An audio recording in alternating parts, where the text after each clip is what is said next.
बिस्मिल्लाहिर्रहमानिर्रहीम, अस्सलामु अलैकुम। मैं हूं करामत मुग़ल और आप देख रहे हैं Saeed Baloch official YouTube channel. और मेरे साथ हैं Saeed Baloch sahab, Supreme Court cover करते हैं, सीनियर जर्नलिस्ट हैं।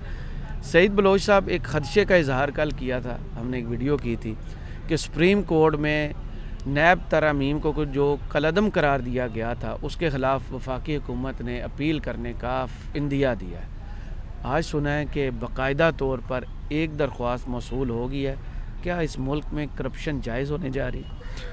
बहुत शुक्रिया करामत मुग़ल साहब, आप मेरे होस्ट हैं, आपका बहुत बहुत धन्यवाद। मामला ये है सर कि बज़ाहिर यही लग रहा है कि इस मुल्क में शायद करप्शन को ना वो लीगलाइज़ करने की कोशिश हो रही है।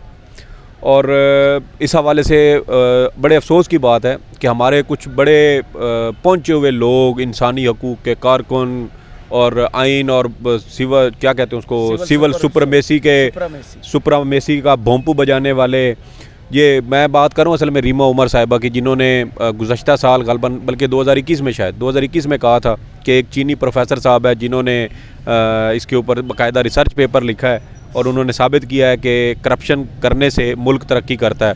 और फिर उसके नीचे वो प्रोफेसर साहब आए और उन्होंने आके वो रीमा उमर साहिबा की वो ऐसे जो है ना, वो जो भी उतार चढ़ाव थे उनके थ्योरी के अंदर, वो उन्होंने आके सारे दुरुस्त किए थे और कहा था कि मैंने अपनी रिसर्च पेपर में किसी जगह भी ये चीज़ नहीं लिखी कि करप्शन करने से जो है वो तरक्की होती है, उसके बगैर होती नहीं है, क्योंकि हमजा ने दी होगी। बस इसी तरह होता है ना सर। वो तो रीमा उमर साहिबा ने लिखा था कि चीन की जो तरक्की हुई है ना इतनी ज़्यादा, वो इसी वजह से हुई है कि चीन में भी करप्शन की इजाज़त दी गई थी। लेकिन हम तो ये देखते हैं कि चीन में अगर कोई करप्शन करे तो उसको तो फायरिंग स्क्वाड के हवाले करके उसको मरवा दिया जाता है, उसको कत्ल कर दिया जाता है। और वो जो फायरिंग स्क्वाड जो गोली इस्तेमाल करता है, उस गोली के पैसे भी उस जो मकतूल होता है, जिसको फायरिंग स्क्वाड के ज़रिए स्टेट कत्ल करती है, उसको सज़ाए मौत देती है, उस गोली के पैसे भी उसके लवाहिकीन से लिए जाते हैं। और जब तक वो पैसे वसूल ना कर लिए जाए, कहा जाता है कि वो लाश भी वापस नहीं की जाती। हमने तो ये सुना था, वो हमारे ऊपर एक नई चीज़ लेके आ गई। बहरहाल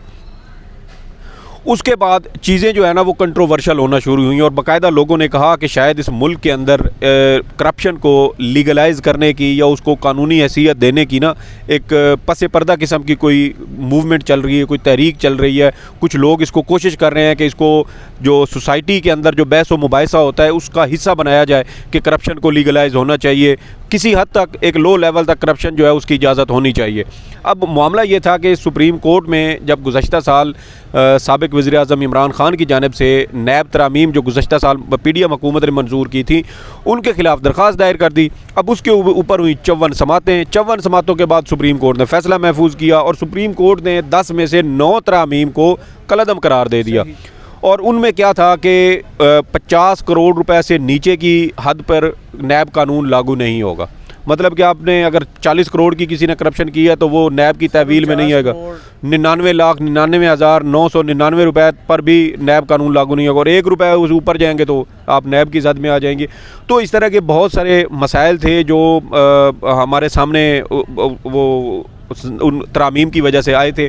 फिर एक इशू ये भी था कि जो पैसे रिकवर हो चुके थे, जो नैब रिकवर कर चुका था मुल्ज़मान से जिन्होंने करप्शन की, वो पैसे जो है वो किस्तों की सूरत में अगर प्ली बारगेन के साथ वो वसूल हुए थे नैब को, तो वो पैसे भी वापस करना पड़ते।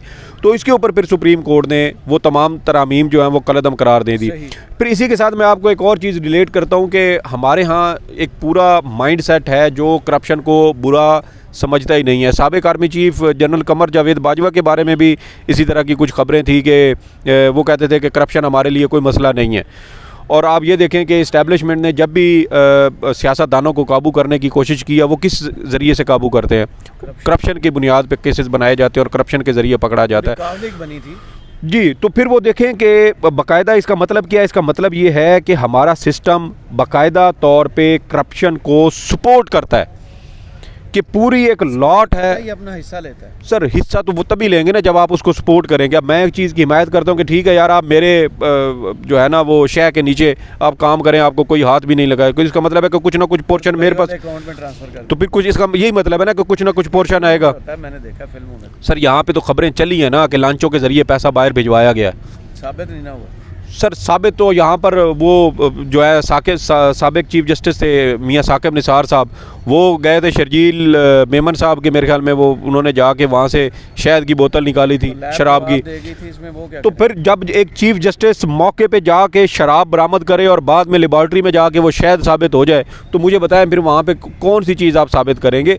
तो ये चीज़ें अगर कभी आइन और कानून के मुताबिक दुरुस्त तरीके से सर अगर ये चली ना, तो ये सारे केसेस साबित भी होंगे, इनके ऊपर जो है वो करप्शन के इल्ज़ामात भी साबित होंगे। आप देखें कि जब शहबाज शरीफ साहब वज़ीर-ए-आज़म बने थे उस दिन उनके ऊपर फ़र्द जुर्म आयद होना थी, और जिस बंदे ने वो 3500 से ज़ायद सफ़ात पर मुश्तमिल वो इतनी बड़ी रिपोर्ट जो है वो तैयार की थी, उसको मशकूक हालात में वो मर गया, जो गवाहान थे केस के वो मशकूक हालात में मर गए। तो सर इस मुल्क में जब रिकॉर्ड जला दिए जाते हैं करप्शन के, तो फिर उसमें दूसरी तीसरी चीज़ तो फिर पीछे कोई रह नहीं जाती। तो यहाँ पर और फिर एक और बात कि आपको याद होगा कि जावेद चौधरी साहब के प्रोग्राम में एक्सप्रेस न्यूज़ पर ग़ालिबन ये 2009 की बात है, जतोई साहब अब्दुल कयूम जतोई साहब वज़ीर मुमलिकत थे, ज़िंदा हैं अभी। अच्छा। लेकिन वो सुना है कि दुबई होते हैं अब। तो मौसूफ बैठे हुए थे जावेद चौधरी साहब के प्रोग्राम में और उन्होंने कहा था कि करप्शन करना तो हमारा हक है।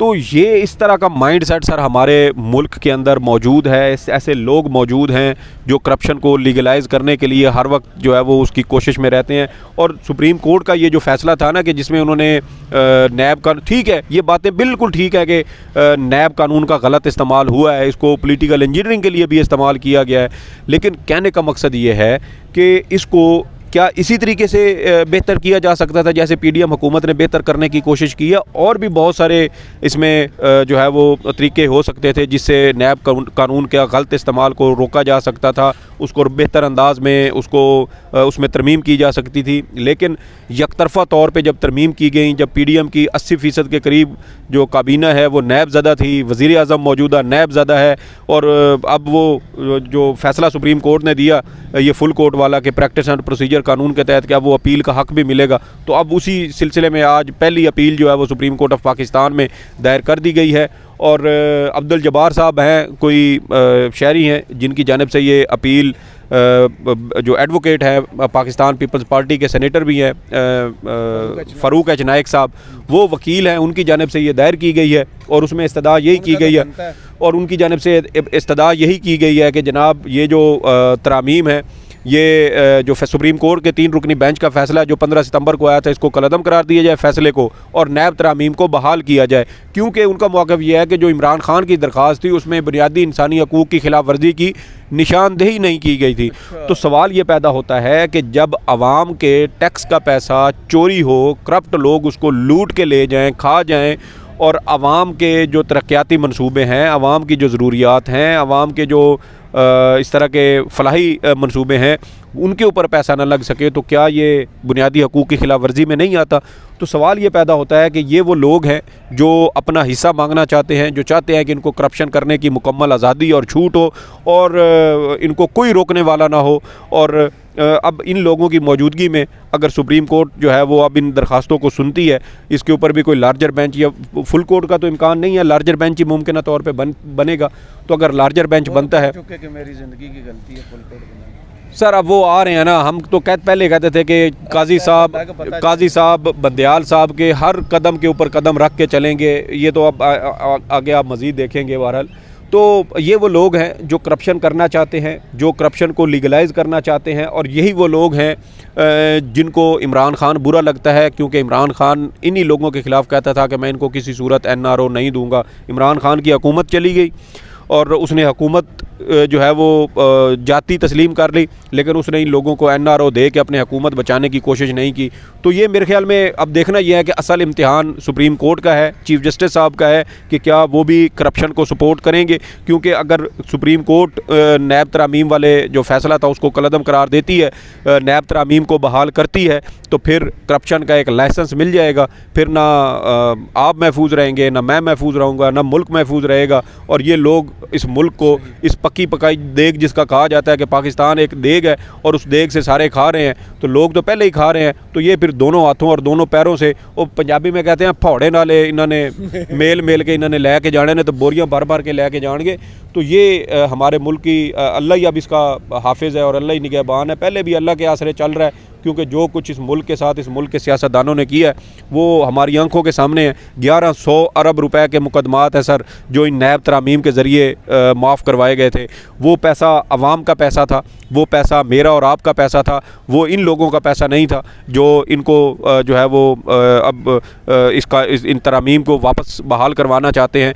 चंद एक दरखास्तें आएंगी, मेरा नहीं ख्याल कि कोई बहुत ज़्यादा लोग इसमें करेंगे, क्योंकि सियासी जमातें इसी तरह के लोगों को आगे करेंगी कि अगर एक शख्स की दरखास्त मंजूर होती है और वो नैब तरामीम बहाल होती है तो सबको फ़ायदा, तो फ़ायदा तो सबको होगा ना। तो तकरीबन 403 के करीब मुकदमात थे, रेफरेंसेस थे, जो नैब तरामीम होने के बाद वापस हुए थे और सुप्रीम कोर्ट के फ़ैसलों के बाद वो रिवर्स हुए। नैब एहतसाब अदालतों को मुकदमात का रिकॉर्ड भेजा गया, 2-2 ट्रक भरे हुए सामान के रिकॉर्ड के इस्लामाबाद की एहतसाब अदालतों में आए। तो कहने का मकसद ये है सर कि वो जला नहीं है, वो पहुँच गया था। बस सर अब अल्लाह इस मुल्क का हाफिज़ और निगहबान हो। सुप्रीम कोर्ट के आसरे पे है कि सुप्रीम कोर्ट अब आइन कानून की बालादस्ती को देखती है, अवाम के बुनियादी हकूक़ को देखती है, करप्शन के ख़िलाफ़ रोकती है इन मामलात को, या फिर इन नैब तरामीम को बहाल करते हुए एक तरह का जो NRO देती है और फिर एक तरह का लाइसेंस हो जाएगा कि लोग करप्शन करें, 50-50 करोड़ तक करें, उनको कोई पूछने वाला रोकने वाला ना हो। तो फिर मेरे ख्याल में इससे बड़ा जुल्म और अलमिया इस मुल्क के लिए क्या हो सकता है। चलें, बहुत शुक्रिया सईद बलोच साहब आपके तजिए का। कमेंट्स बॉक्स में ज़रूर बताइए ये वीडियो आपको कैसी लगी। इजाज़त दीजिए, अल्लाह हाफ़िज़।